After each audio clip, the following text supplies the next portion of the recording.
Hey, salut les amis! Aujourd'hui, une nouvelle interview et je reçois Guilhem de l'Omni Bibliotheca, notre partenaire spécialiste dans le fluff et le lore de 40K. Salut Guilhem!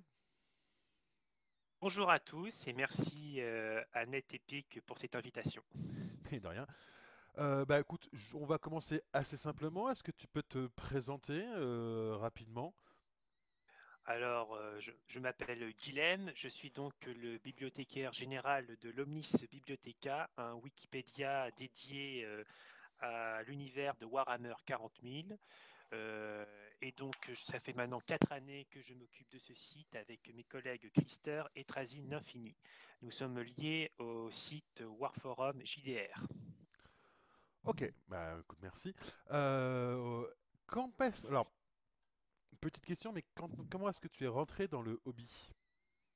Alors, ça va faire. C'était dans ma jeune adolescence. Je devais avoir une quinzaine d'années. C'est à travers un ami, tout simplement, qui m'avait présenté son armée d'orques et d'elfes noirs de Warhammer Battle, je précise.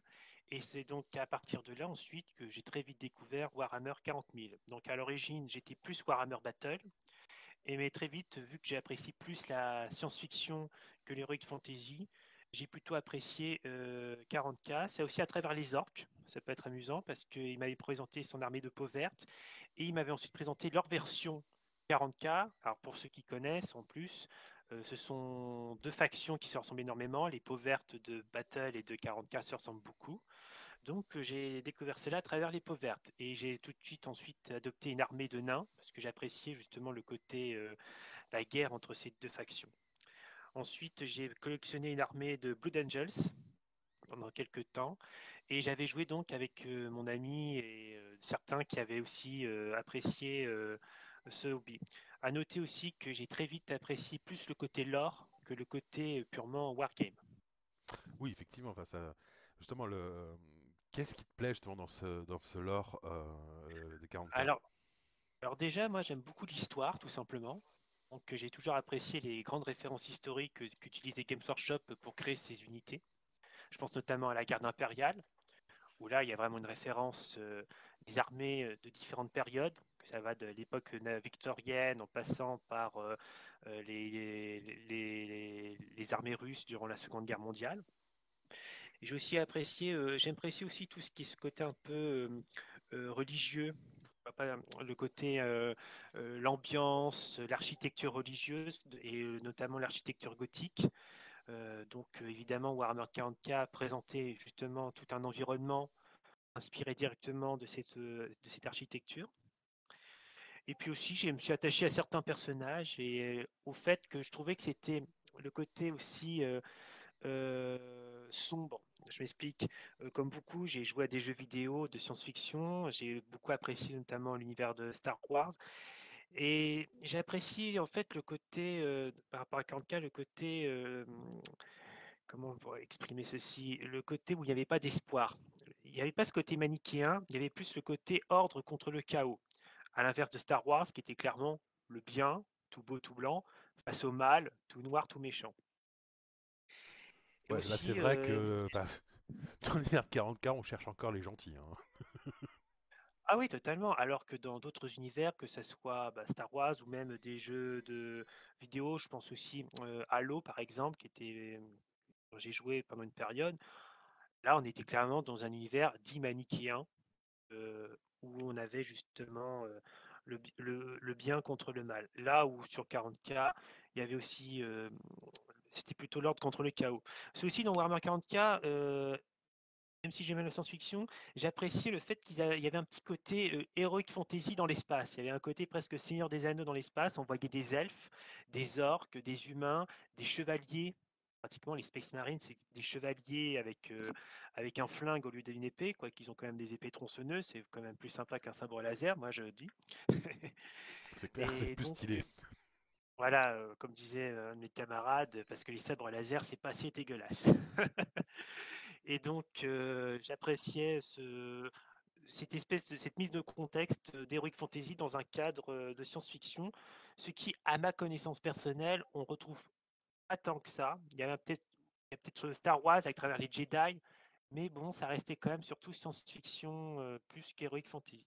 Bah, disons que la différence avec ce qui existe à côté, hein, parce que il y en a deux, trois, effectivement, il y a Star Wars, il y a Shadowrun en tant que jeu qui me dit, alors c'est pas vraiment la Oui. science-fiction, c'est plus du cyberpunk, mais je trouve que dans le 40K, ça paraît naturel.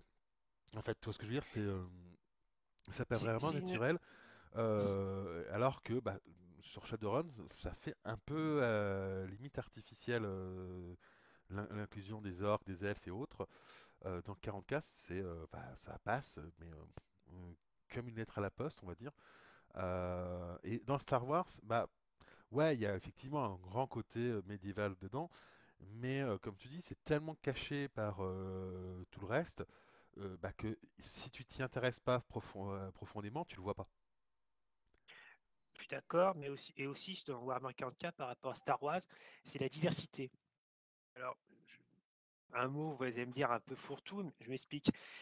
Dans Star Wars, en gros, tu as l'Empire contre les rebelles, les Jedi contre les Sith, point barre. Warhammer 40K, déjà, a beaucoup plus de diversité, rien que dans sa faction humaine. On passe des Space Marines, qui déjà eux-mêmes sont donc une grande diversité. Il y a des factions générales, et ainsi des factions dites culturelles. Je pense les Space Wolves, si vous aimez les Vikings, là il y a les Space Wolves. Si vous aimez les Vikings, par contre, je ne sais pas ce que Star Wars vous propose. Si vous aimez les Mongols, vous avez les White Scars. Si vous aimez les Mongols, je ne vois pas ce que Star Wars vous propose. Ensuite, il y a aussi un aspect euh,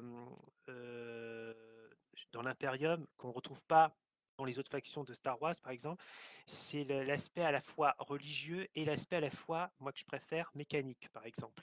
L'Adeptus Mechanicus, par contre, est totalement différent. On a l'impression même que c'est un autre univers par rapport à l'ecclésiarchie.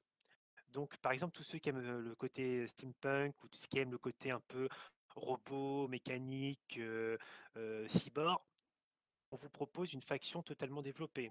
Ceux qui apprécient par exemple le mal à l'état pur, vous avez les démons du chaos, ou vous avez les Space Marines du chaos. Là où Star Wars, par exemple, nous propose au final que quelques sites et nos pauvres petites unités de soldats de l'Empire qui ne savent pas tirer droit.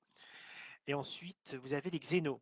Dans Star Wars, il y a une vaste diversité d'extraterrestres, mais jamais, à ma connaissance encore une fois, on a vu de véritables armées, de véritables lores, de véritables personnages qui étalés sur des siècles ou des millénaires d'histoire qu'on nous propose de jouer. À l'inverse, Warhammer 40 000 nous propose des peaux vertes, des nécrons, des taux et les différentes factions à Eldari avec de véritables armées complètes de A à Z, une véritable histoire riche et longue, et ensuite et des personnages qui quand même marquent l'histoire de ce lore. Même si je suis ceux qui trouvent que malheureusement les Xénos ne sont pas assez développés par rapport à la faction Imperium et chaotique dans 40K. Mais bon, là, c'est peut-être un autre débat. Oui, tout à fait. Donc au final, Tout à fait. Mais là, donc au fi- en plus juste là-dessus, c'est vrai que moi, il y a autre chose qui différencie Star Wars de 40K. C'est le côté satire de 40K. C'est-à-dire que Ah, euh, totalement. 40K, c'est Ils une assument leur satire. caricature. Voilà, c'est vraiment. Ah oui, Enfin, tu prends, ouais, l'Imperium. Non, en fait, je veux pas. Non, sérieusement. Vous ah êtes pas oui, avec nous, c'est. on vous brûle. Euh, Il y a un petit côté, notamment dans le les vieux codex, etc., il y a un petit côté presque Monty Python. Il y a ce côté, mais ouais, je suis d'accord avec toi dans les vieux, ouais. c'est dans les vieux, hein, c'est peut-être moins évident, j'admets, dans le plus récent d'une dizaine, quinzaine d'années. Mais alors, quand je vous parle du vieux lore, c'était vraiment les années 90. Hein. On avait carrément des punks armés de bolters qui tiraient la langue et qui tiraient dans tous les sens. C'était loufoque. Il y avait et en même temps, ils avaient développé cette idée, on est vraiment dans un univers, en fait, il est tellement monstrueux, il est tellement fanatique, il est tellement totalitaire que ça en devient presque rigolo, tellement même les pires choses qui sont arrivées dans notre histoire réelle semblent être de la gnognotte à côté. Quand on voit le côté, moi je trouve que c'est un univers qui critique, contrairement à des débats récents, c'est un univers qui critique énormément tout ce qui a été le fascisme, le Ah bah oui, stalinisme, qui mais critique carrément. le fanatisme, qui critique même le fanatisme religieux, voire même on lit les livres de l'hérésie d'Horus à travers l'empereur, qui critique même la religion et la spiritualité, mais qui ne le fait pas en disant que c'est mal, qui au contraire vont à fond dans le délire, en appliquant presque caricaturalement un régime religieux totalitaire, en allant en dépassant les limites même que tout humain, même je pense totalement fanatique et totalitaire, ne pourrait même pas naturellement dépasser. Et donc j'ai toujours aimé ce côté en final complètement loufoque. Il se présente vraiment comme quelque chose d'extrêmement sérieux dans sa mise en forme. Tout est carré, tout est droit. Quand on voit l'Imperium, t'as pas envie de rigoler. Mais quand on commence à creuser, presque tu rigoles. Je pense notamment à des personnages d'inquisiteurs que j'ai lus qui sont tellement criminels dans leur pratique que tu peux pas empêcher de sourire tellement leurs actions vont loin, au-delà même du bon sens. Et donc c'est ce que j'apprécie. Ouais, mais c'est ça, c'est une satire pure et dure. Enfin, il y a qu'à voir, enfin, l'exemple justement du loufoque total, les sorts de bataille. Non, Et non, l'Ecclésiastie n'a pas droit d'avoir d'hommes en armes. Ok, on va mettre des femmes en armes. Quoi? voilà, et même les sœurs de bataille, moi j'ai ceux qui lisent quelques nouvelles, parce que moi j'ai beaucoup de livres 40K, c'est essentiel d'ailleurs pour maintenir l'Omnis Bibliotheca à niveau. C'est clairement, comment dire, la psychologie des personnages.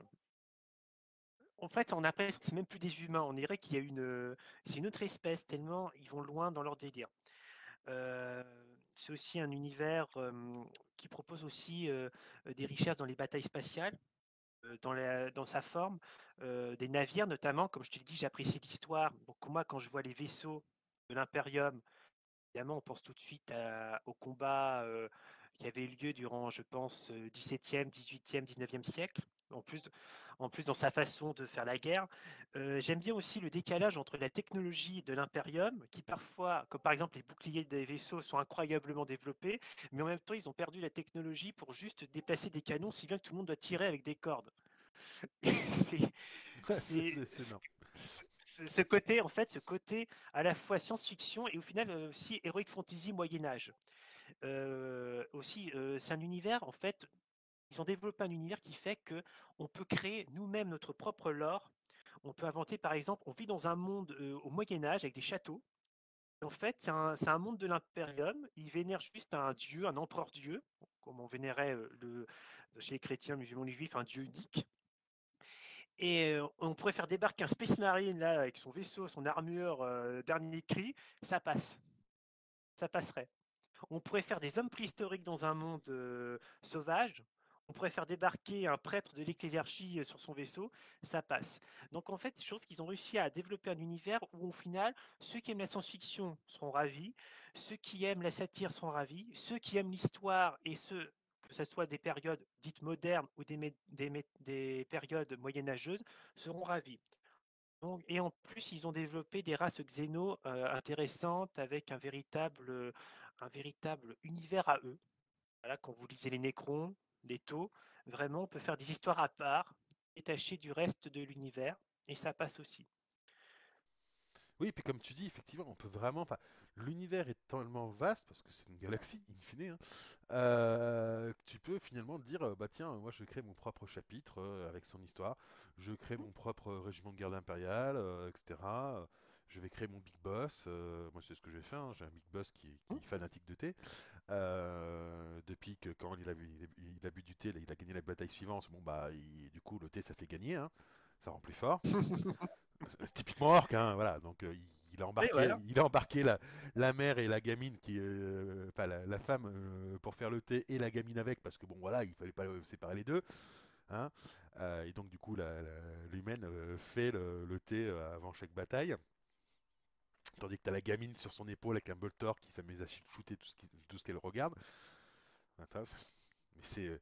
totalement débile En fait, et c'est totalement ça orc fait en la plus. force de Kanka. C'était la force de Games Workshop, on parlait pour le comparer à Star Wars par exemple. C'est parce que eux, ils ont tout, dès le début, ils ont réfléchi, ils ont développé cet univers par rapport à leur jeu de figurines. Et donc, évidemment, dans le wargame, il fallait proposer quand même une forme de liberté, de création, de créativité. Donc, ils ont développé toute leur faction avec cette idée, les schémas de couleurs, tout simplement, ce qui permettait d'avoir nous-mêmes notre goût. Alors, par exemple, dans Star Wars, on a tout de suite imposé des codes couleurs pour l'Empire. Je vois pas en quoi vous pouvez faire vraiment une grande diversité de couleurs pour les unités de l'Empire ou des rebelles, par exemple. Après, je crois de mémoire que c'est l'univers de Wargame le plus développé, Oui, ça me simplement. semble évident. Et voilà, au niveau mondial, je parle, hein. Et c'est l'univers de Wargame qui a créé une grande diversité. Après, ils ont eu le temps, hein. Maintenant, ça a quand même une quarantaine d'années. C'est un tout petit peu plus jeune que Star Wars. C'est sorti, je crois, c'est Warhammer 40K, je crois que c'est 87 de mémoire, avec la sortie de Rogue Trader. Ouais, je pense que c'est dans ces eaux-là, ouais. Et donc Que 35 ans à peu près. Adeptus Titanicus, qui est l'ancêtre d'Epic, hein, est sorti en 88 et Epic Space Marine est sorti en 89. Donc ouais, Rock Trigger, ça doit faire 87, je pense. Donc ouais, c'est ça, 87, 88, fin années 80. Voilà. Donc après, moi aussi, donc je suis tombé dedans assez jeune. Je me suis attaché à des personnages, je me suis attaché à cet univers. J'aime bien, il y a certains bouquins que j'ai appréciés. Alors la qualité des livres de Black Library, qui est donc la société de Games Workshop qui édite leurs livres. Il y a différentes qualités. Moi, par exemple, je me souviens très tôt, je suis tombé sur la trilogie Eisenhorn, qui m'a vraiment fait rentrer dans l'univers de 40K de façon intime, parce que certains entrent par les codex. Évidemment, ça me paraît presque obligatoire pour découvrir toutes les factions. Mais les livres, vraiment, cette trilogie m'a beaucoup marqué et c'est grâce à elle que j'ai vraiment adopté l'univers de 40K. Oui, non, mais c'est tout à fait. Moi, alors, je suis pas très lore, moi, personnellement, parce que je suis plus, voilà, je suis plus sur le jeu de FIC en lui-même. Mais ceci étant, le lore m'amuse un petit peu parce que justement, il y a ce côté satirique. Moi, je suis fan des orques, hein, voilà. Donc, les orques sont tellement cons que c'est qu'ils en deviennent puissants. Rien que ça me fait marrer, quoi. Tu lui dis, ouais, mais il peut pas voler ton truc. T'as juste mis des ailes sur un caillou. Bah, si, justement, il va voler puisque j'ai mis des ailes. Ah, mais les orques, qu'ils soient de Battle ou de Warhammer 40 000, ils ont vraiment créé des pauvres uniques dans Games Workshop. C'est un peu la faction, non mais c'est même pas un peu, c'est la faction rigolarde, loufoque de cet univers qui est un peu qui est en total contraste avec le côté grimdark, violent, sans espoir de 40 000. Mais c'est Ouais. intéressant aussi ce que tu dis, il n'y a pas à songer, mais moi je suis beaucoup plus le lore que le jeu maintenant. Mais pour quelqu'un qui ne fait que du wargame, qui n'est pas intéressé par les détails du lore, ils ont quand même trouvé, je pense, un équilibre entre ceux qui veulent juste jouer et connaître un peu le lore de leur faction à travers les codex, et pour ceux qui sont plus tentés à creuser, découvrir plus intimement l'univers à travers quand même une série de livres qui quand même s'étale pour certains sur différentes périodes de cet univers. Parce qu'on a dit qu'il y a une grande diversité de richesses de Warhammer 40 000, due déjà par le nombre de factions, dû par la taille de la galaxie, mais aussi dû à la durée de l'univers. Concrètement, on peut faire démarrer 40K avec les Résidorus, un grande croisade, les Résidorus, et le faire maintenant et le faire finir actuellement début M42. Donc il y a quasiment 11 000 ans maintenant de potentiel de l'or qu'on peut explorer. Donc on peut créer même ses propres conflits, ses propres guéguerres dans des secteurs à différentes périodes. Donc ça aussi, c'est un avantage. Ah oui, oui, non, tout à fait. Et encore une fois, enfin, moi, comme tu dis, même si tu t'intéresses qu'au jeu au Wargame lui-même, le lore est suffisamment présent dans les codex pour potentiellement t'intéresser au lore et te mettre le pied à l'étrier sur sur les bouquins. Et à l'inverse, les bouquins justement racontant aussi parfois, enfin, pour certains, de très grosses batailles, tu te dis, ou juste des petits conflits à des endroits, tu te dis, bah tiens, c'est ce que je n'essayerais pas de les reproduire chez moi avec des figurines, quoi. Donc je trouve qu'ils justement ils ont réussi typiquement ce qu'on appelle un cross-média, hein, actuellement, mais Ah, ils l'ont fait avant beaucoup de gens, quoi. C'est-à-dire que c'est quelque chose qui va évoluer aussi bien dans les bouquins que des codex, que dans les livres à côté, que dans les jeux vidéo qui sortent, même si bon, les jeux vidéo, on en reparlera, mais c'est pas leur point fort pour l'instant. Euh, mais voilà, il y a vraiment beaucoup de choses et comme tu dis, c'est tellement riche que tu peux, que n'importe qui quelque part peut faire son propre délire, son propre truc Mmh. dans son coin. Il y a la ligne, il y a le lore officiel, et en même temps, tout a été mis en place pour créer votre propre lore. Donc, évidemment, dans le wargame, on ne fait pas ça tout seul. On a sa bande de copains, on a son association, on a son petit club. Donc, ça offre une grande liberté de créativité. Moi, j'ai connu notamment des camarades, leur truc, eux, c'était pas de jouer ni le lore, c'était la peinture. Et donc, il y a vraiment j'ai vraiment vu, on voit aussi des vidéos facilement sur YouTube concernant la peinture. Euh, la proposition de figurines, déjà des figurines de qualité, Games Workshop propose quand même des belles figurines. Certes, elles sont plutôt chères, mais la qualité est là. J'ai Ah oui, jamais été alors perso- là-dessus, enfin, même je dirais vite vicieux, mais moi j'ai connu War Machine, les figurines de War Machine étaient aussi chères in fine que les figurines de Games, sauf que la qualité n'est pas du tout la même. Ah non, Games, ils ont une qualité, voilà, on peut dire ce qu'on veut sur leur politique tarifaire. En tout cas, la qualité de leurs figues, voilà, enfin, c'est juste magnifique, quoi. en fait, j'ai presque envie de me dire, est-ce que le fait d'avoir aussi des figurines un peu plus chères que ça devrait être, ça ne permet pas aussi de laisser quelques petites boîtes de survivre? Parce que demain, si Games Workshop baissait les prix de ses figurines, bah, il massacre les quelques entreprises du Wargame qui essayent quand même de sortir.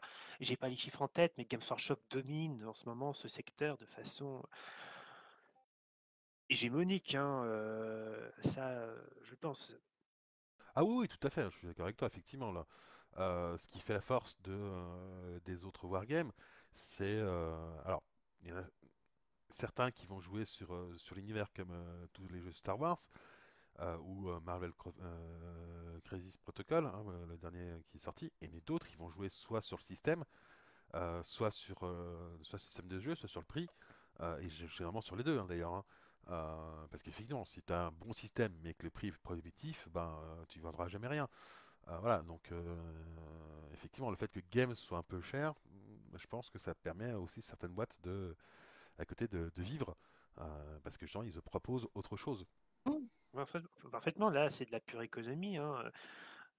Demain, parce que je pense qu'ils ont quand même besoin d'avoir de la concurrence dans tout secteur.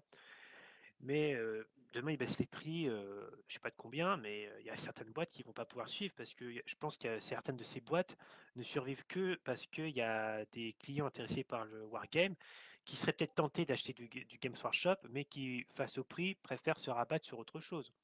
On avait vu ça notamment sur des figurines de Battle, je me rappelle, quand j'étais plus jeune, il y avait des boîtes qui proposaient en fait officiellement un autre univers, mais en réalité tu voyais juste les unités des nains, des orques, c'était en fait pompé sur Games Workshop, avec juste quelques petits détails légers pour essayer de différencier officiellement, mais tu prenais ces figurines, tu arrivais dans un club pour 40K, ça passait, et donc, mais les prix étaient un petit peu moins chers.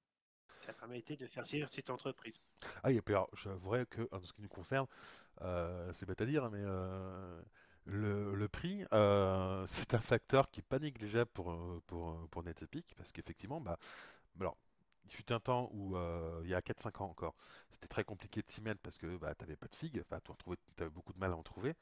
Et maintenant, avec l'impression 3D, bah, tu te fais une armée pour 30 euros, quoi. Genre, 30 Ah euros de résine, bah tu as une là, armée à NetEpic. Quand tu regardes ah, voilà. ce que tu Et de dois qualité. dépenser pour du 40K, bon, bah voilà.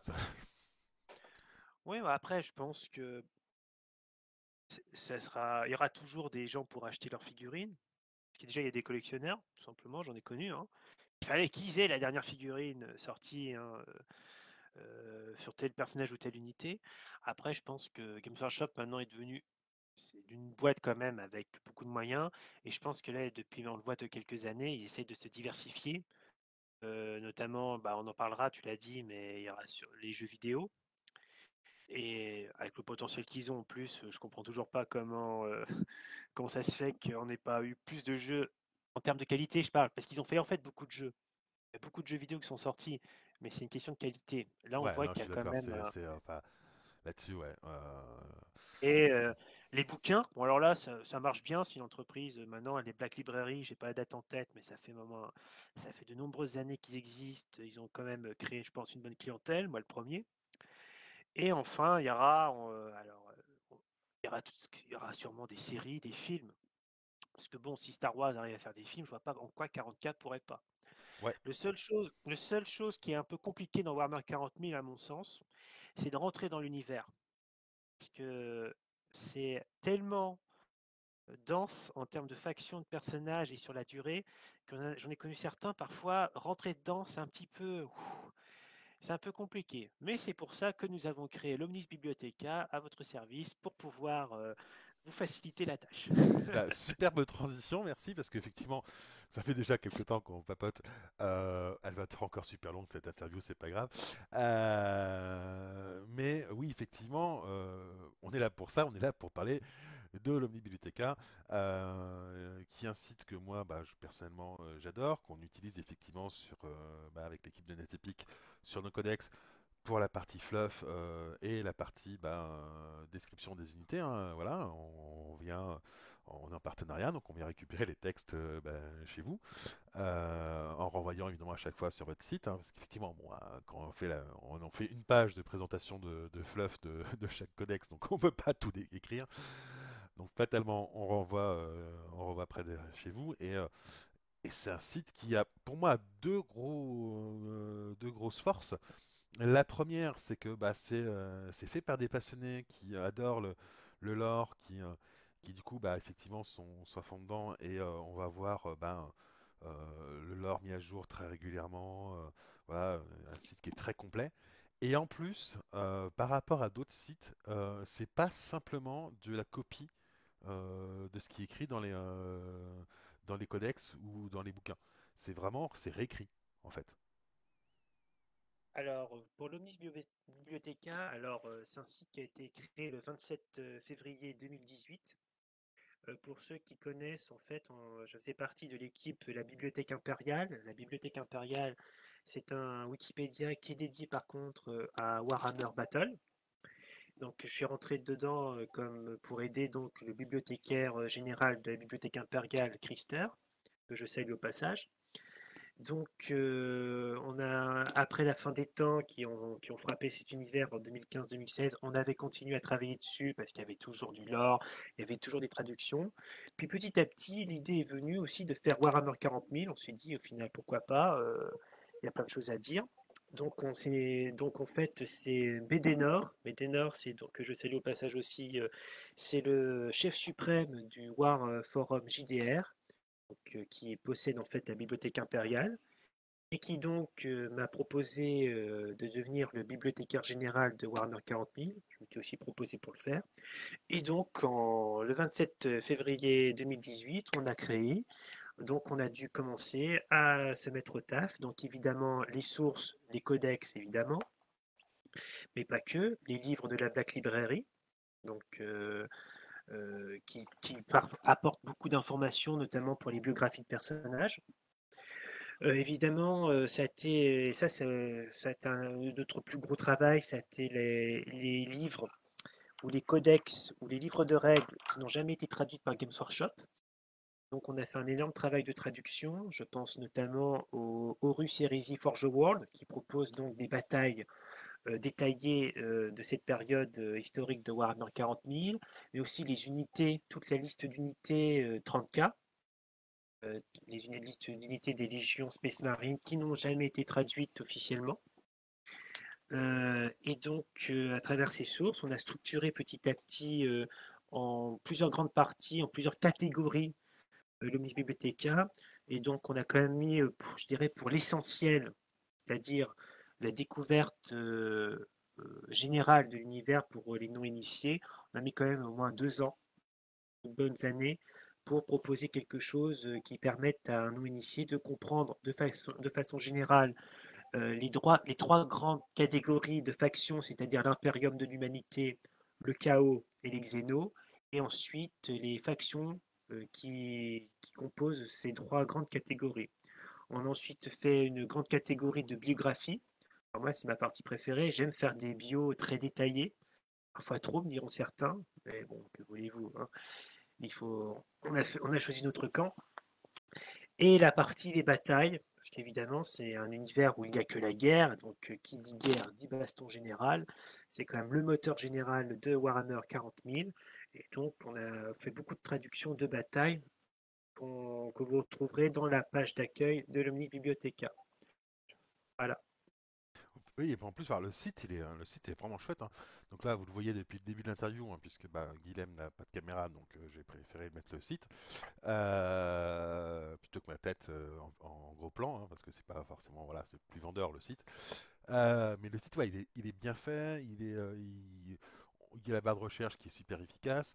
On peut naviguer effectivement dans une faction, dans d'autres éléments.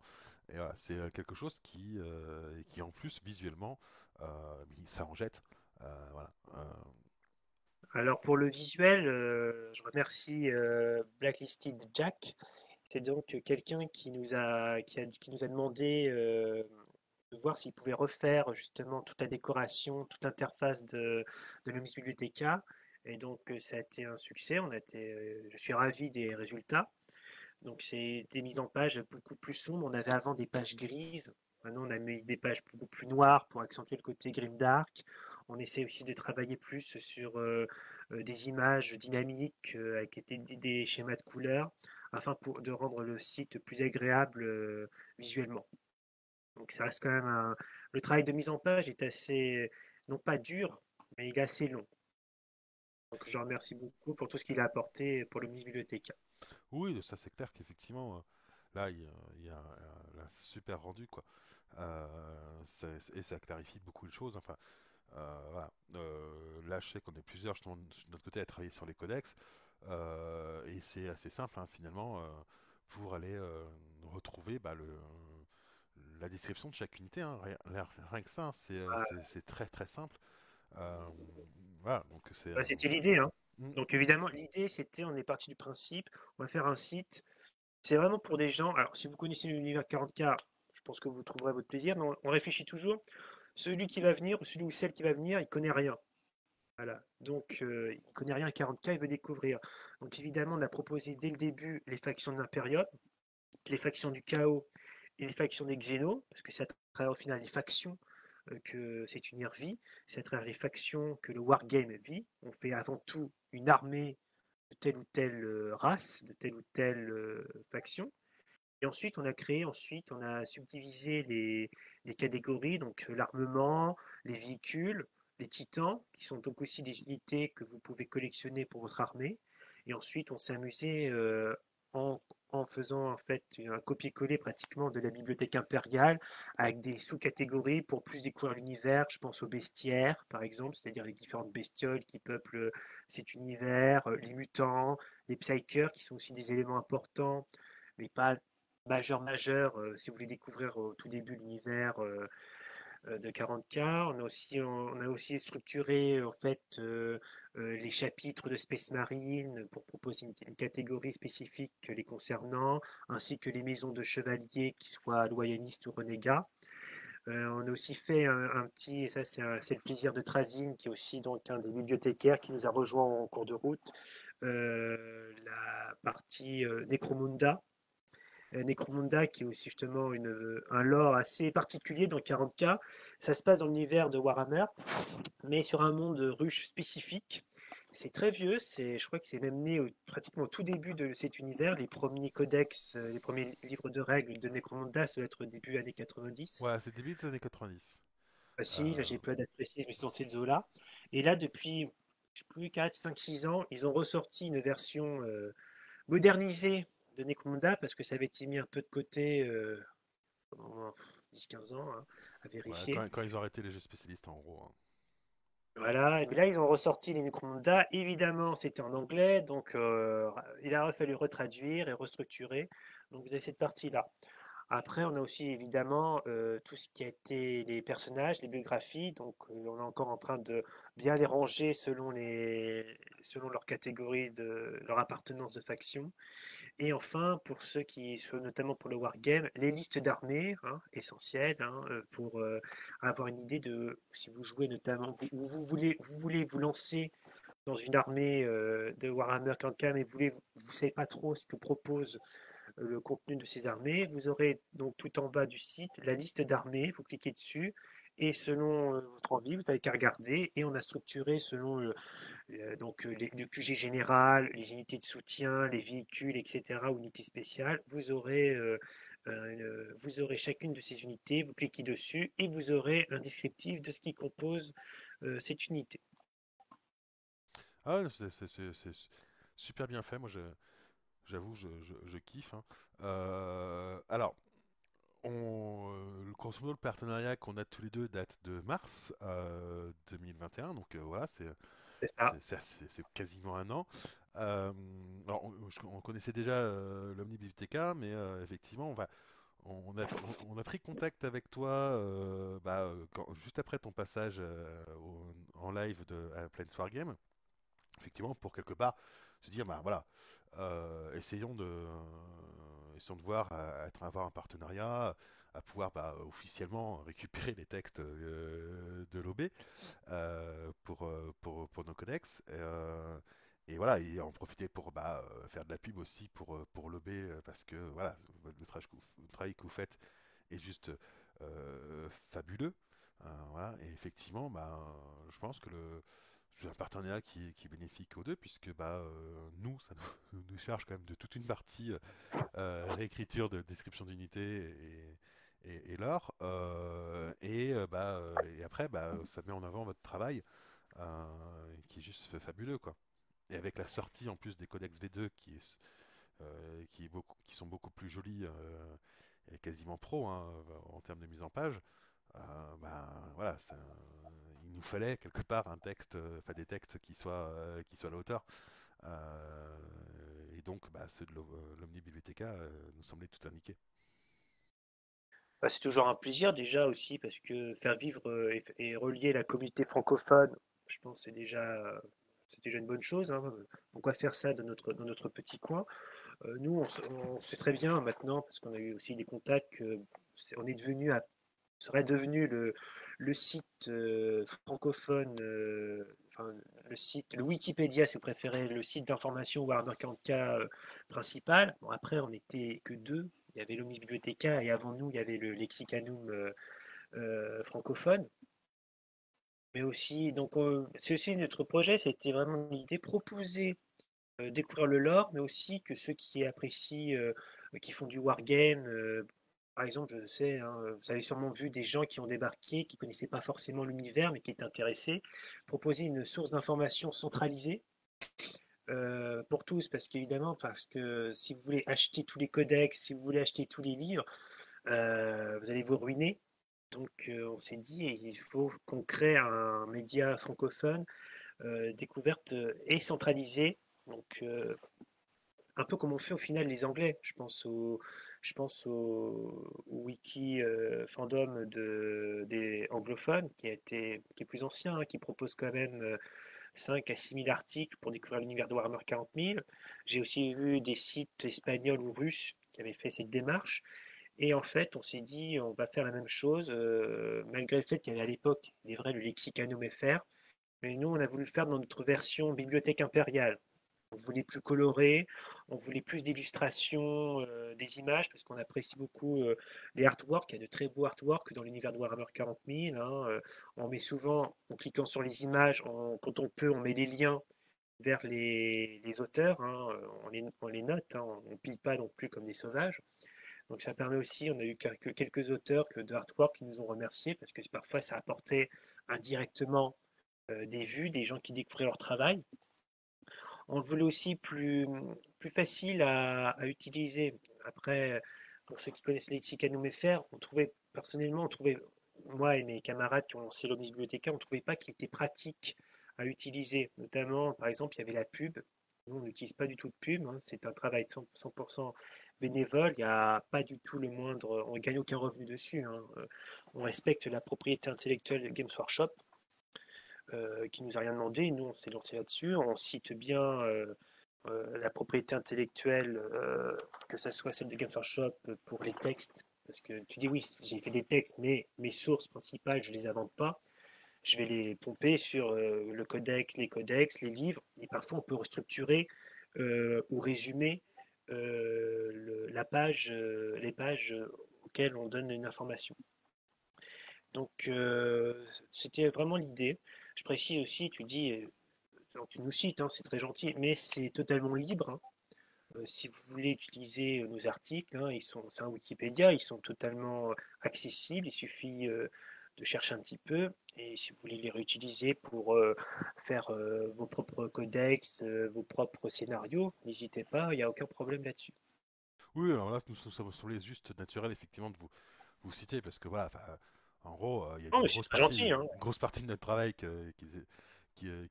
bah, finalement consistait à venir récupérer ce que vous aviez déjà fait. Et en plus, bah, quand on repasse et qu'on revoit les codex, vu que, bah, comme tu dis, on ne peut pas avoir non plus tous les codex 40K à disposition, on va justement, bah, je sais que Jean et François, hein, qui s'occupent justement de regarder quelles unités on va insérer, etc., et ben ils vont sur l'OB, ils vont regarder les unités qui sont décrites dedans, etc. Ils ont plusieurs sources, voilà, après parce qu'il faut avoir les stats à 40K, donc voilà, ils vont à gauche à droite pour voir ce qu'on peut en faire.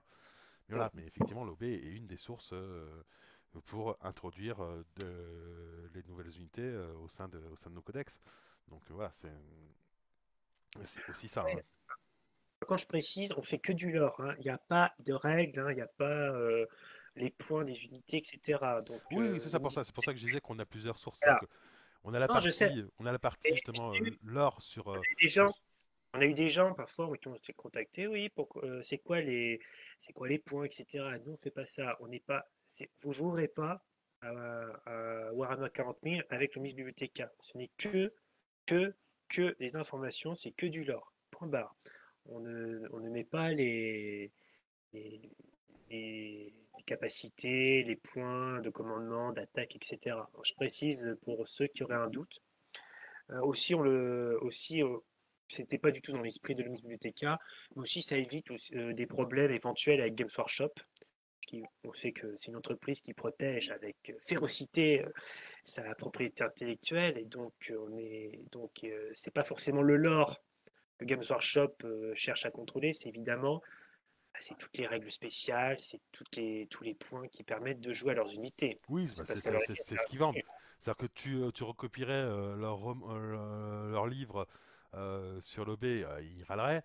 Là, in fine, quelque part, en présentant le lore, bah, au voilà. mieux, tu intéresses les gens, quoi. Toi, ce que je veux dire, c'est que tu vas.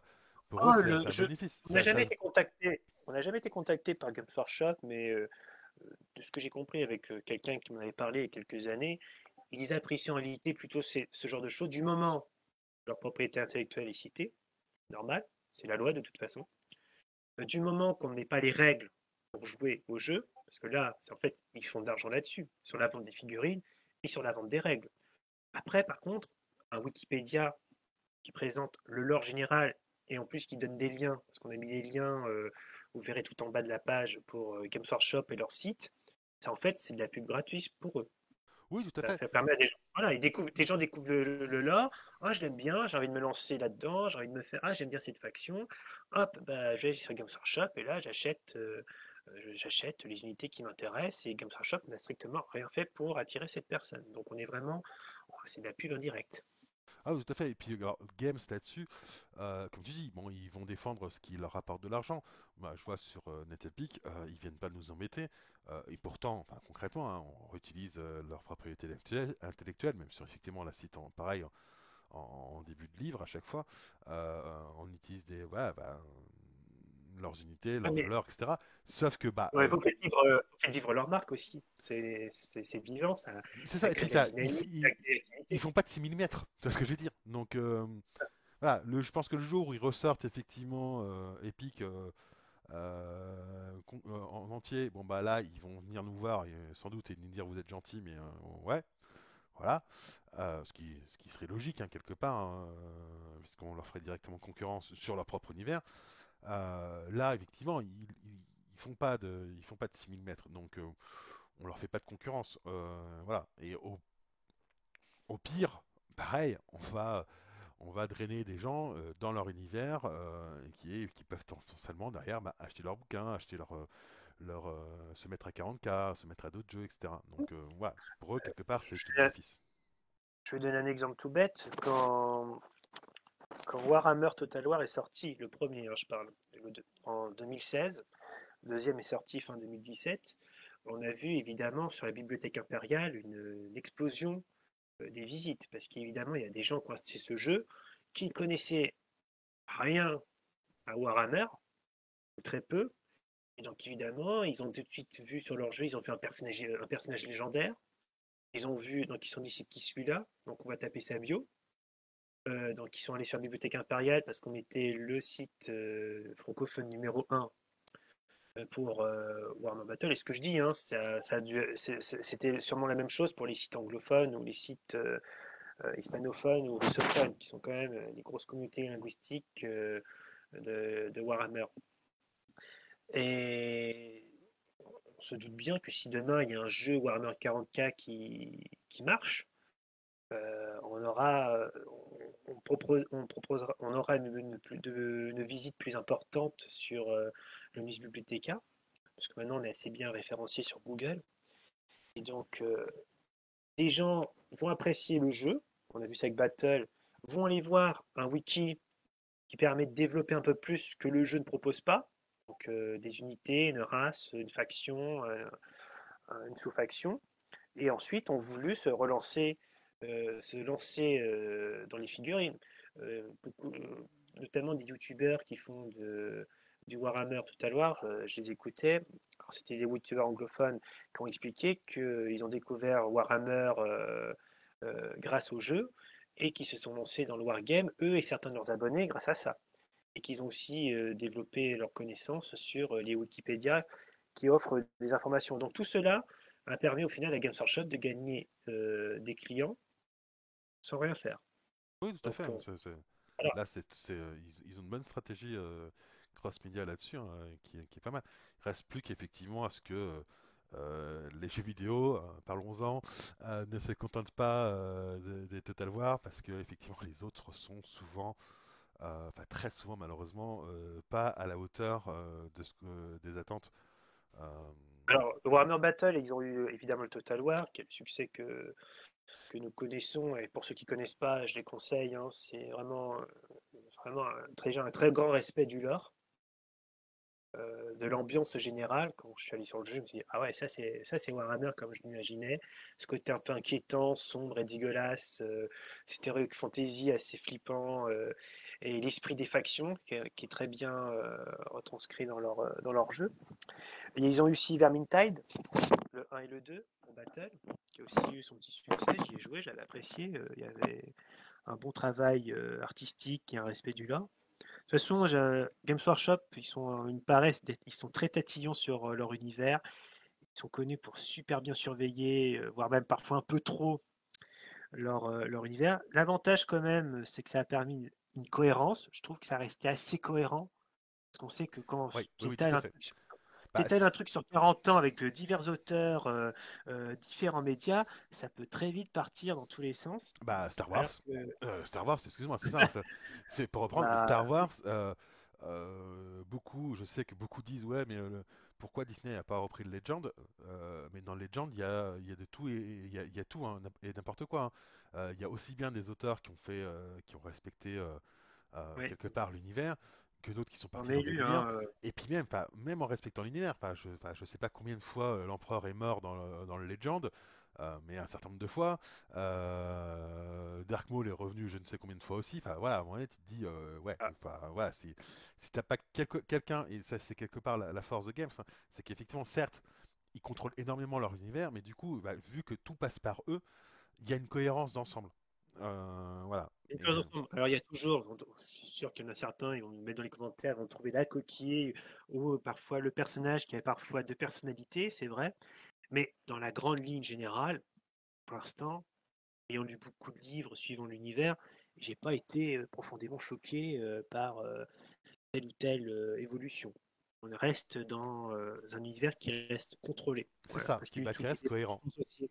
avec lui-même. Après, il y a eu tous les débats, je me rappelle, parce qu'ils avaient changé leur politique leur politique de droit. Alors, on avait un peu flippé sur l'Omni Bibliotheca, mais comme je te l'ai dit, nous, c'était pas.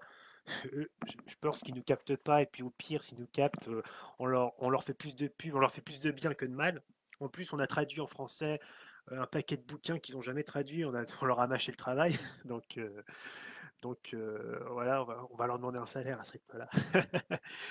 Et, euh, et donc, c'était lié tout ce qui était les droits d'auteur, notamment pour les fans qui faisaient des vidéos, qui créaient des vidéos, des petites séries, des petits films. Il y a eu tous les projets, après Star Test notamment, une très bonne mini-série sur l'univers de 40K.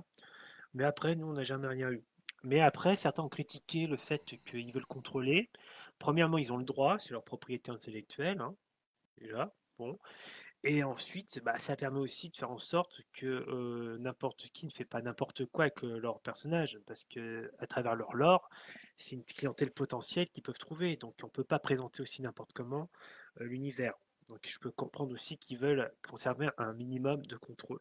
Surtout qu'ils sont en pleine période, tu parlais des jeux vidéo, ils sont en pleine période, on le voit là avec la sortie prochaine de c'est Dark Tide, je crois, et Space Marine 2. On voit qu'ils sont là en pleine évolution marketing, en pleine évolution de diversité de supports.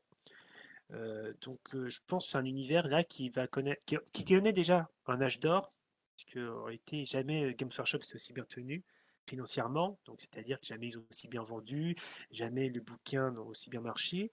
On le voit avec le succès de nombreuses chaînes, d'ailleurs, il y a énormément de chaînes de l'or de 40K qui sont multipliées, francophones et anglophones. Donc, je pense que c'est un univers là qui peut connaître une bonne période de développement. Ah oui, non, tout à fait. Et puis là-dessus, oui, Au-delà du effectivement. wargame, je veux dire. Oui, effectivement, Au-delà du wargame. ils contrôlent leur lore, mais je pense qu'en plus ils ont changé de stratégie aussi sur les jeux vidéo. On en parlait, effectivement, parce qu'ils ont fait, il y a eu plein de jeux vidéo qui sont sortis hein, Ils ont beaucoup vendu, ils ont fait beaucoup de jeux vidéo. Enfin, ils n'ont pas fait de jeux vidéo, ils ont proposé leur univers à des boîtes de jeux vidéo pour le transcrire. Ouais, avant, ils vendaient un peu n'importe comment. Après, la stratégie, je pense qu'il y a 10, 20, 15 ans, euh, c'était juste ramener des gens pour leurs figurines. C'était ça le moteur. Je pense que même c'était plus vicieux que ça. Je pense que, enfin, plus vicieux. Non, bah, je pense que c'était Et justement. Là, où je vois une différence, c'est que pour moi, avant, les jeux vidéo basés sur l'univers de Games étaient faits pour des joueurs de Games déjà de base. C'est-à-dire qu'en gros, je pense pas qu'ils attiraient beaucoup plus d'autres joueurs, enfin des nouveaux joueurs là-dessus. Et alors que là, je pense que justement, au c'est oui. contraire, maintenant, ils essaient d'avoir des jeux qui, quelque part, tu peux y jouer sans connaître l'univers de 40K. Toi, bah, l'exemple des Total War, hein, effectivement, bah, tu découvres l'univers au fur et à mesure de ta progression de jeu. Et du coup, c'est en faisant ça que là, tu peux attirer de nouveaux joueurs, parce que tu peux aller conquérir des joueurs qui ne connaissent pas l'univers et qui du coup vont venir. Effectivement, et là, je pense qu'effectivement, ils ont changé de stratégie. Ils vont plus attaquer Non, les mais ils ont joueurs changé qui de n'ont stratégie. pas. Je te le confirme, il y avait un document qui est sorti il y a 2, 3 ans, tu sais, qu'on appelle ça, quand une entreprise fait toujours un résumé de l'année, pour les actionnaires notamment. Oui, C'est une entreprise des qui bilans, est ouais. cotée en bourse, ils font un bilan pour leurs actionnaires. Et donc, il y avait j'avais suivi un youtubeur qui avait fait une analyse là-dessus, je ne peux plus vous dire le nom, c'était il y a longtemps. Et ils avaient dit que maintenant leur stratégie c'était les jeux triple A. C'est-à-dire donc quand tu veux faire des jeux triple A, tu vas peut-être réfléchir déjà à qui tu vas passer ton univers. Bah, ça a déjà bien fonctionné. Je pense que Total War, ça a été une étape essentielle. Ils se sont dit, waouh, ça a bien marché pour Battle. Maintenant, il leur faut un super jeu 40K. Il y en avait un, bah alors, j'ai parlé de Space Marine 2, Space Marine 1, qui est sorti il y a 10 ans. C'était pas mal hein, pour l'époque, hein. Bon, c'était une petite boîte, mais il y avait déjà du beau potentiel. Donc, je pense que dans les années qui vont venir, on va voir une multiplication des jeux de triple A, ou du moins des jeux de bien meilleure qualité, pour un 44. De toute façon, alors je dis ça parce que j'ai un proche de ma famille qui a travaillé dans des boîtes de jeux vidéo. Déjà, c'est un, c'est un univers apparemment dans les boîtes de jeux vidéo, ils jouent tous à ça. C'est un univers très geek, au final 44, donc il y a beaucoup. C'est un univers qui est bien implanté dans ces milieux. Et le potentiel en termes de. Tu peux faire tout avec un Warhammer 40K.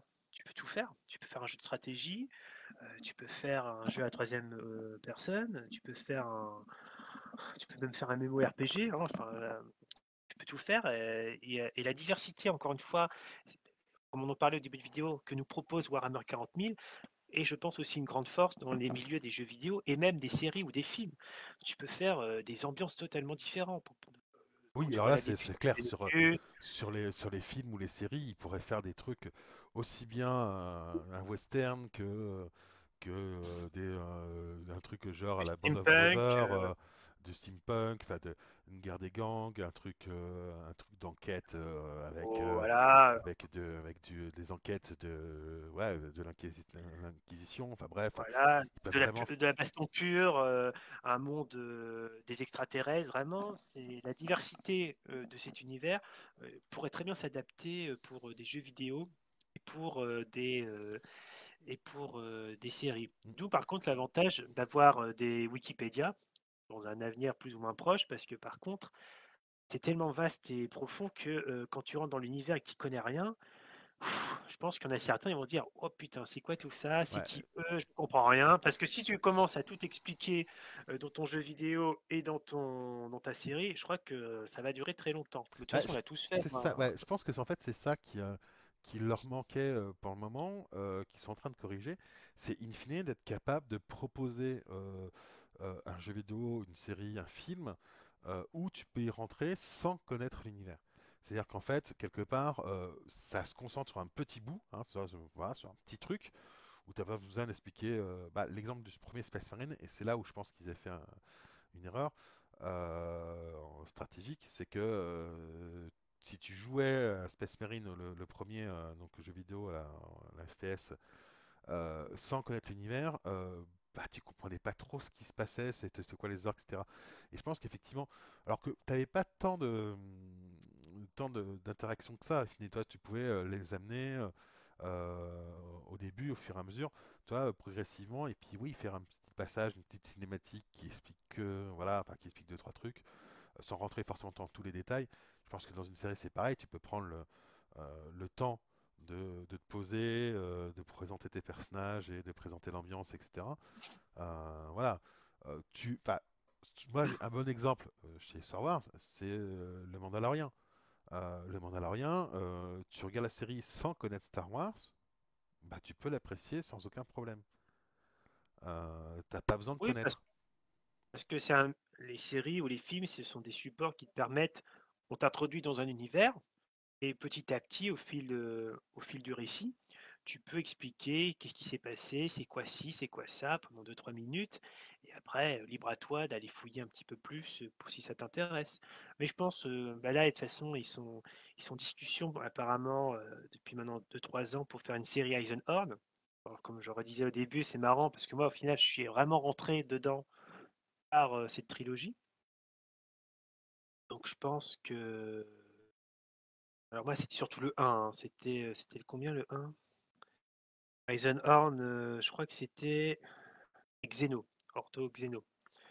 Euh, je pense que s'ils font bien leur travail, s'ils ont des gens sérieux derrière, ça peut être un univers qui pourra se créer de nouveaux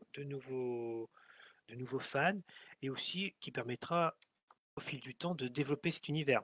Parce que ce que j'aime aussi dans Warhammer 40K, c'est un univers qui est à nouveau vivant. Enfin, je m'explique. Ça a été très stagné pendant 15 ans. Je rappelle qu'en 2001 ou 2022, on a vu une grande campagne mondiale qui avait été organisée. C'était la 13e croisade de Noir et qui devait faire avancer le lore. Donc en fait, au niveau des joueurs, se faisaient des bastons de wargame et ensuite il y avait des tableaux où chacune faction gagnait des points et in fine, ça devait faire avancer selon les résultats le lore.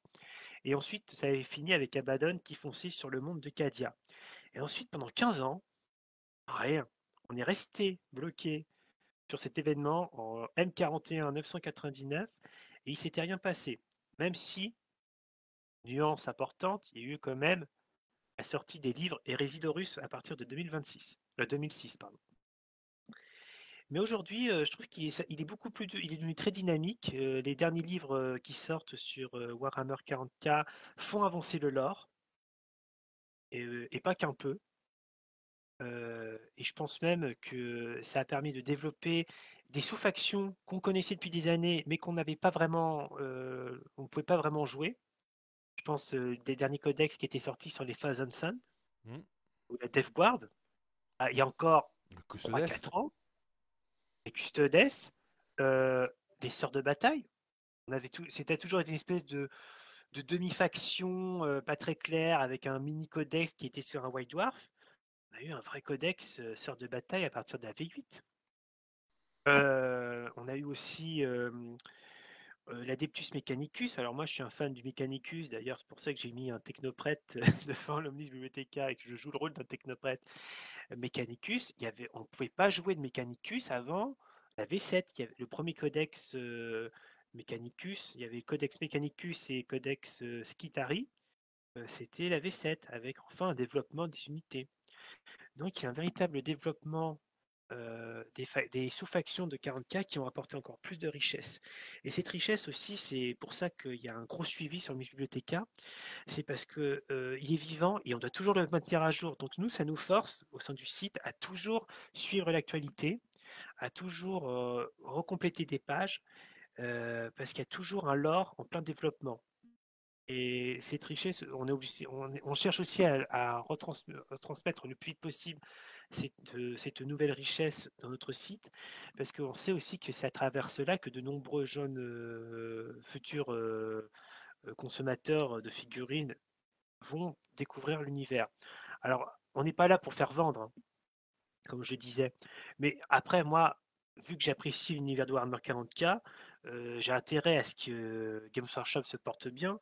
Et donc, si indirectement et à mon tout petit niveau obscur, je peux participer au développement et à la diffusion de Warhammer 40 000, c'est avec plaisir que je le fais à travers l'Omnis Bibliothéca. Certains le font avec des youtubeurs, notamment on est en partenariat et on est en contact depuis de nombreuses années avec le Librarium, qui est donc un youtubeur francophone qui s'est spécialisé dans la période Hérésidorus, et aussi depuis maintenant peut-être 1 ou 2 ans avec Stenkova, qui fait de très longues vidéos très détaillées. C'est au final une espèce d'Omnis Bibliothéca version youtubeur, qui nous fait donc des vidéos sur différents sujets de l'univers. Donc, à travers tout ce microcosme, on essaye aussi de maintenir des liens, de créer des contacts au sein de la sphère de la communauté francophone de Warhammer 40K. Et donc, je pense que le bibliothécaire avec certains, donc toi et ces youtubeurs, on a créé des formes de liens, on se donne des liens, des discords, etc. On essaye de faire vivre notre communauté, parce qu'une communauté vivante, c'est aussi une communauté qui peut attirer. Et donc attirer, donc former de nouveaux fans et à travers eux, peut-être que eux-mêmes dans quelques années, ils attireront de nouvelles personnes et que ça fera avancer un univers qu'on apprécie tous. Ah oui, tout à fait, effectivement. Et ça, c'est ce rôle un petit peu aussi, justement, un peu central, justement, que vous avez pour lier différentes communautés, est super important aussi, parce qu'effectivement, vous avez un certain nombre de partenaires qui ne se connaîtraient pas forcément sinon, en fait. Tu vois. Bah, en fait, on essaye régulièrement de maintenir à jour notre catégorie liens. Vous allez tout en bas du site, de la page principale de l'ONIS Bibliothéca, tout en bas sur votre droite, vous verrez écrit lien. Et donc, vous cliquez dessus. Alors, il n'y a pas tout le monde, mais on a essayé de faire en sorte de vous emmener sur des youtubeurs, sur des forums, sur des divers blogs ou sites, des podcasts, des communautés diverses et variées, qu'elles soient francophones ou anglophones. Parce que, évidemment, Games Workshop, enfin Warhammer 40K, c'est un univers qui est à l'origine créé par des Anglais et qui est très, très bien développé dans le monde anglo-saxon. Ouais. Est-ce que du coup, tu as autre chose à présenter sur l'avenir du site, sur ses Bah voilà, je sais pas, d'autres trucs à ajouter. Alors, pour l'instant, j'essaye de terminer les batailles de l'Hérésidorus. Vaste programme, on a fait une grosse partie. En ce moment, je suis en train de lire tout ce qui est le siège de Terra, donc je vais bientôt compléter les biographies des Primarques. Je me suis fait les 18, j'ai fait les 18 biographies des Primarques que vous pourrez voir dans la catégorie. Pour ceux qui connaissent le, la vie des personnages. Je vous cache pas les week-ends que j'ai passés dessus. Et en fait, vu que ça continue à évoluer, je dois compléter leur biographie. J'essaye de suivre évidemment l'actualité des sorties. J'essaye maintenant aussi de faire des personnages un peu plus spécialisés. Donc, dans un avenir plus ou moins proche, nous verrons sûrement l'inquisiteur Eisenhorn débarquer sur l'Omnis Bibliotheca. Je suis en train de faire, je suis en train de faire sa biographie, donc t'imagines, je suis en train de résumer les 3 bouquins. Voilà. Courage. Parce que- voilà, merci beaucoup. Oui, parce que moi, quand je fais des biographies, hein, je fais pas juste, il s'appelle machin, il fait ci. Alors, mes biographies sont divisées en deux. Vous avez la première partie, c'est le tout début, hein. Ça résume, c'est le résumé du personnage. Vous pouvez vous arrêter là, hein, si ça vous donnera une bonne idée. Et après, j'essaie de faire un résumé beaucoup plus détaillé parce que c'est aussi à travers ça qu'on voit la diversité des personnages de Warhammer 40 000. Les personnages, hein, ils sont quand même très importants dans cet univers. Alors évidemment, je fais les personnages principaux, je citais les Primarques. Les Primarques sont devenus le moteur pour moi, c'est devenu le moteur. Ce sont les personnages qui sont en train de s'imposer comme les personnages principaux de l'univers, ce qui n'était pas le cas avant. Avant, les Primarques, c'était juste des noms, C'est on ça, avait c'était des juste un trucs régime. dans le passé. Voilà, c'était limite des dieux antiques, on en parlerait un peu de Zeus ou de Mars, c'était une biographie générale, un peu mythique, qui faisait un paragraphe, point barre. Avec les Rhysdorus, on les a vus débarquer pour de vrai. On a vu leur développement, leur personnalité. Vous aimez pas, après, hein, ça c'est Game for Shop. Et quand je disais que l'univers devenait vivant, les Primarques sont vraiment pour moi, s'imposent de plus en plus comme les figures majeures. Quand je dis figures majeures, un peu comme dans Star Wars, c'était Luke Skywalker ou Dark Vador. Les Primarques, avec notamment le retour de Robot Gulliman, premier Primarque loyaliste, celui de Magnus le Rouge et de Mortarion, Primarque renégat. On voit que le récit moderne c'est-à-dire la grande trame principale se structure maintenant à travers eux. Et je pense personnellement, l'avenir me donnera raison ou tort, que nous dirigeons vers un Hérésidorus 2.0, c'est-à-dire que quand le siège de Terra sera terminé, la série de bouquins, donc dans 1 ou 2 ans, là c'est bientôt la fin, vu le succès que ça a été en termes déjà de vente de livres, au vu des millions de bouquins, le succès que ça a été aussi en termes de figurines, en termes de règles, il y a vraiment maintenant des fans de Warhammer 30K, pas de 40K, 30K, qui vivent que dans du 30K, qui sont à fond dans les Résidorus et dans toute sa trame tragique. Je pense qu'on se dirige vers un Résidorus qui va être retranscrit dans Warhammer 40K. Donc la cicatrice Maledictum, donc la division de la galaxie en deux, qui refait penser à ce qu'a été la tempête de la ruine dans les Résidorus. Pour ceux qui s'intéressent, il y a un article dédié à cela. Le retour de Gulliman et des 2 autres primarques. Des rumeurs, je suis beaucoup les forums anglophones, des rumeurs de plus en plus sérieuses sur un retour cette année d'un autre primarque renégat. Il est tout rouge et très en colère, pour ceux qui s'interrogent. Et des rumeurs aussi apparemment pour un futur primarque loyaliste qui débarquera sûrement dans peu de temps, peut-être 1, 2, 3 ans, peut-être pour la V10. C'est-à-dire qu'aujourd'hui, les primarques vont redevenir les principaux personnages au cours du conflit. Donc, quand on dit primarque, pour moi, ça va être toujours, c'est les Résidorus en fait. Les Résidorus, au final, qui n'a jamais pris fin, si on réfléchit sur l'historique de Warhammer 40K, car les traîtres sont toujours là, le chaos est toujours là. Abaddon, c'est au final, c'est Horus avec des cheveux. Et on a, ah oui, C'est pas on est mal plaide, ça, quoi. Ulrich, avec des cheveux. Voilà. C'est Horus, et en plus il est plus talentueux qu'Horus, je trouve. Parce que bon, petite parenthèse, le pauvre Abaddon, on s'est tellement foutu de lui pendant 20 ans, comme quoi, qu'est-ce qu'il est nul. Il a fait 12 croisades noires, sur 10 000 ans, ça a rien donné. Puis paf, le mec, il t'apprend, en fait, c'était un super stratège qui avait prévu tout son coup depuis belle lurette, qui allait détruire des pylônes Necron pour créer la cicatrice Maledictum. Donc je pense qu'ils ont réussi, Games Workshop a réussi à sauver le personnage, enfin un seigneur du chaos compétent. C'est pas trop tôt, parce que les autres, hein, qu'est-ce qu'ils sont incompétents, c'est monstrueux. Et donc, donc je dois beaucoup suivre les biographies. Les batailles en général, c'est plus trop un problème. On a vraiment traduit les majeures, les principales. Les unités aussi, c'est plus un problème, on les a faites. On n'a plus qu'à suivre en fait les sorties des codex. Et comme Games Workshop, quand ils ajoutent des unités d'une nouvelle armée, c'est toujours une ou deux, hein. Point barre, hein. Il y a jamais, ils nous sortent pas 15-20 unités d'un seul coup, donc c'est pas compliqué à suivre. On a aussi fait beaucoup tout ce qui est le Warp, le Royaume du Chaos, les Dieux du Chaos, ça n'évolue pas non plus beaucoup.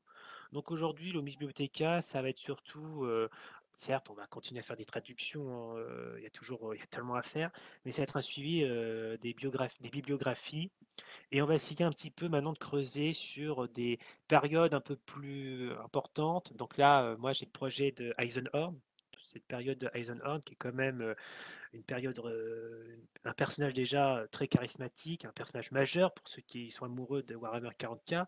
C'est par hasard, si une série Warhammer 40K va commencer avec lui. Un jour après, j'aimerais bien me lancer évidemment sur l'autre grande figure à mes yeux pour rentrer à travers lui dans l'univers 40K, c'est les fantômes de Gaunt. Donc tout ce qui a été la croisade des mondes de Saba aussi, c'est un projet qu'on aimerait bien faire. Donc c'est du long terme, hein, je vous cache pas. Ça va mettre des années et des années. Si vous voulez participer et nous aider, ben, vous aurez notre Discord que vous Bah, justement, trouverez. c'est ce que j'ai demandé. Voilà. Comment on fait pour vous aider, justement? Bah, déjà, contactez-nous sur notre Discord. On vient tous les soirs, on est toujours là les week-ends. Donc le Discord, vous allez sur notre site l'Omnis Bibliotheca et vous le trouverez donc tout de suite. Vous aurez un tableau en dessous des dernières nouvelles. Vous cliquez dessus, vous débarquerez sur notre Discord. Présentez-vous et puis dès que possible, au plus tôt, mais on est souvent là, vous inquiétez pas, on prend contact. Alors, il y aura quand même un minimum de règles. Il faudra toujours, si vous voulez participer à l'Omnibibliotheca, on vous aidera à créer le compte, hein. Oui, parce qu'en fait, on a dû bloquer la création de comptes parce qu'on était envahi de faux comptes qui passaient leur temps de nous faire de la pub. Donc en fait, maintenant, on est obligé de filtrer. C'est pas par sécurité, pas parce qu'on est paranoïaque, c'est juste parce que on n'en pouvait plus de gérer ces problèmes.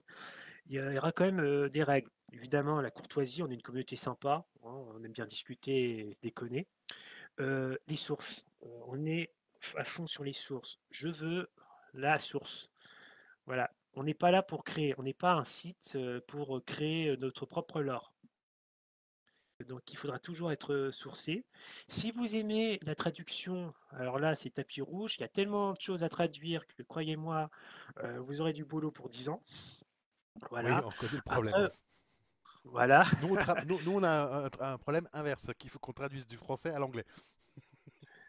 Ah, voilà, chacun ses difficultés, hein. Moi c'est Il y l'inverse. a toute la communauté anglophone qui est en mode, bon, ils sont jolis vos livres, mais quand est-ce que vous les traduisez en anglais? Bah Ah, attends. bah, bah ça On c'est a- la domination de l'anglais sur le français actuellement, hein. Ah Et bah oui, puis puis c'est aussi concrètement, c'est vrai c'est un que univers. Ah, c'est super développé. La communauté, moi je trouve qu'elle est bien développée en France, le côté wargame, mais par rapport aux communautés anglaises, américaines, australiennes, enfin, le monde anglo-saxon oui, enfin, est le puis monde. même autre. Quand on a sorti le livre de règles V2 en anglais, là, il y a 2-3 semaines, on a vu moi je regardais sur le site, hein, on a eu des gens d'un peu partout, hein, du Pérou, d'Espagne, des pays de l'Est, des États-Unis, de l'Australie, de la Nouvelle-Zélande, de Corée, enfin bref, de tout partout qui sont venus. Enfin, et voilà, Ouais, euh, apparemment, c'est un univers qui commence un peu à se faire son trou en Asie. Ce n'est pas trop le cas avant, hein. Ça a été très, très longtemps, ça a été très anglo-saxon, occident de l'Ouest, Oui, Warhammer 40K. très souvent été ça, oui, effectivement. Là, ça commence Voilà. à prendre un petit Ça peu. commence, ça commence un petit peu à se mondialiser, petit à petit. Voilà. Euh, et en plus, ce fait que c'est un univers vivant et qui est en bonne santé, je garde espoir d'enfin voir de nouvelles factions, des factions de mes rêves, hein. Moi, personnellement, j'aimerais bien voir une vraie faction Mechanicum noire sortir avec le codex et la totale. Mais aussi peut-être un jour enfin de nouvelles races xéno, ce qui est quand même possible, parce que je trouve que ça manque un peu d'extraterrestres vu Ouais, la diversité, non, on est d'accord. Mais voilà. toi, bah, Et un c'est exemple parfait. tout bête, hein, sur l'Asie, moi, je me souviens, je vais régulièrement au Japon, enfin, plus maintenant parce qu'il y a un peu le Covid. En 2012, la première fois que j'étais allé, et en fait, à chaque fois, je vais pour m'acheter des goodies et acheter aussi des cadeaux pour d'autres. Je vais toujours dans le même magasin à Tokyo, qui est un grand magasin, voilà, une grande tour où à chaque étage, tu as t'as un truc différent. Donc, au premier étage, je crois que tu as l'électroménager, ensuite tu as tout ce qui est télévision et ainsi de suite. Enfin, tu montes et tu as un étage sur tout ce qui est jeux jouets. Et bah, en 2012, il n'y avait pas de 40K. Et en fait, des 2 dernières années où je suis allé, tu trouvais un petit rayon 40K dedans. Enfin, bon, elle n'était pas très développée, mais tu en trouvais un petit quand même. Ce qui prouve bien qu'effectivement, bah, en quelques années, ils se sont ouverts en Asie, quoi. Ouais, mais j'ai aussi, pour le Japon, je savais pas, mais je savais qu'en Corée du Sud, ça commençait aussi un peu à prendre. Puis sûrement, sûrement que ça prendra aussi en Chine, qui sait un jour, hein. De toute façon, c'est un loisir. Donc, quand tu as une classe moyenne et quand tu as là, ils vont se dire, on fait un cours de sociologie. Quand tu as une classe moyenne, des gens qui ont du temps et qui aiment bien aussi, il y a des gens qui aiment bien peindre, qui aiment bien jouer en club, hein, surtout dans une ère où c'est surtout jeux vidéo et on reste enfermé chez soi. C'est un moyen parfois de se créer. Il y a une sociabilité qui se crée à travers Warhammer 40 et le Wargame. Ah oui, tout à fait. Et puis Après, alors, sur le Japon, en plus, tu le vois, les taux, excuse-moi, hein, c'est de Gundam, hein. pour moi, j'ai toujours vu les taux, c'est des Japonais à la peau bleue, hein. C'est ça, avec des Gundam et tout ce qui va avec, quoi. Voilà, Voilà. et d'ailleurs, ce qui D'ailleurs, est c'est très amusant, c'est que effectivement, au Japon, ils ont quand même une bonne communauté de modélistes divers et variés parce qu'ils adorent le train, donc voilà. Ils ont aussi, alors, on le voit un petit peu derrière moi, faut que je me pousse là, mais ça, c'est en fait des châteaux japonais que tu peux monter et peindre derrière. Donc voilà, moi je m'en sers comme d'accord. décor pour Epic, parce que c'est à bonne échelle. Et du coup, pareil, la Gundam, ouais, tu peux les monter, etc. Donc ils ont l'habitude, et effectivement, ça prend comme ça. Il y a une youtubeuse qui est spécialisée, alors généralement en peinture sur du Gundam, qui est Sanasuke, et qui fait de temps en temps du 40K. Elle fait des trucs juste splendides, hein, au passage, mais c'est qu'elle monte ses Gundam et elle le repeint derrière. C'est l'avantage de ce qu'il y a. En plus, la richesse de cet univers fait que tu peux créer une faction de Space Marine japonais, tu peux créer une faction Space Marine africain, tu peux Ouais, ouais, créer tout à une fait. faction, je sais pas, tu peux créer une race extraterrestre qui s'inspire un peu d'une culture, je ne sais laquelle, je sais pas, des extraterrestres aztèques, ça peut être marrant, tiens, je sais pas, n'importe Ça quoi. s'appelle l'Eslan un petit peu, avec les Mayas, hein. Oui, ouais, voilà, L'Eslan, c'est voilà, ça, hein. ouais, c'est ça. Ils ont des noms aztèques, je crois. Aztèques ou Mayas, je sais Ouais, plus lequel des deux. ouais, c'est les cultures précolombiennes. Oui, après, moi je pense une petite faction Xéno, un peu comme Leto, un petit empire Xéno, je ne sais pas, quelque part dans la galaxie. Moi je garde espoir d'un jour de peut-être voir les fameux, parce ils en ont un peu parlé, des Barkessi. Apparemment ce sont d'extraterrestres ultra violents tout au nord de la galaxie. Et en ce moment il y a une invasion tyrannide dans le secteur et donc l'Imperium doit intervenir pour empêcher les tyrannides de les bouffer parce que ça créerait des tyrannides encore plus méchants. Oui. Et je me dis, tiens, ça serait sympa, on pourrait faire tu sais, des petits coins comme ça de la galaxie. Parce que les taux, maintenant qui sont considérés quand même comme une faction principale de Warhammer 40K, en réalité, c'est une faction qui est complètement dans un coin de la galaxie. Les taux sont complètement isolés en la partie orientale. Hmm. Contrairement aux orques, aux Eldari qui se baladent un peu partout, c'est pas le cas. Donc je pense qu'on peut créer ce genre de choses. Ah oui, tout à fait. Justement, tu dis, c'est la richesse. Et Et oui, puis Donc, en plus, voilà, t'as vraiment de quoi faire. Un jour, ils ressortiront peut-être les squats, hein, on sait jamais. ils l'ont déjà fait directement avec Necromunda. Il y a une figurine de squad, d'un mercenaire squad qui est ressorti. Ouais. Bah, Après, nous, on les a toujours hein, au sein des Typiques. Hein. Tu peux toujours les de toute jouer. façon, moi, ça reste dans l'esprit de Warhammer 40K. Alors, il y a un côté, c'est une fusion entre l'heroic fantasy, la science-fiction et le post-apocalyptique Warhammer 40K. Ouais. Voir débarquer des nains de l'espace, voir débarquer des scavens de l'espace, voir débarquer des hommes lézards de l'espace, ça, si c'est bien, évidemment bien intégré, que le design est avec, pour moi, ça marche. Ah oui, carrément, Ça oui. marche avec l'univers. Il y a un côté, c'est le Seigneur des Anneaux avec des bolters presque. Donc ça me choquerait pas. Oui, non, tout à fait, moi Donc, je suis d'accord. juste pour terminer, ceux qui seraient intéressés, venez sur notre Discord. Euh, si vous êtes, on vous donnera des cours pour faire de la mise en page. C'est pas compliqué, hein, ça vient assez vite. C'est pas très scientifique. En plus, ne vous inquiétez pas, il y a toujours moi et les autres bibliothécaires, on vérifie tout en termes de mise en page, en termes de structure. On essaie de faire en sorte que tout soit assez homogène dans le site. C'est plus agréable, on pense.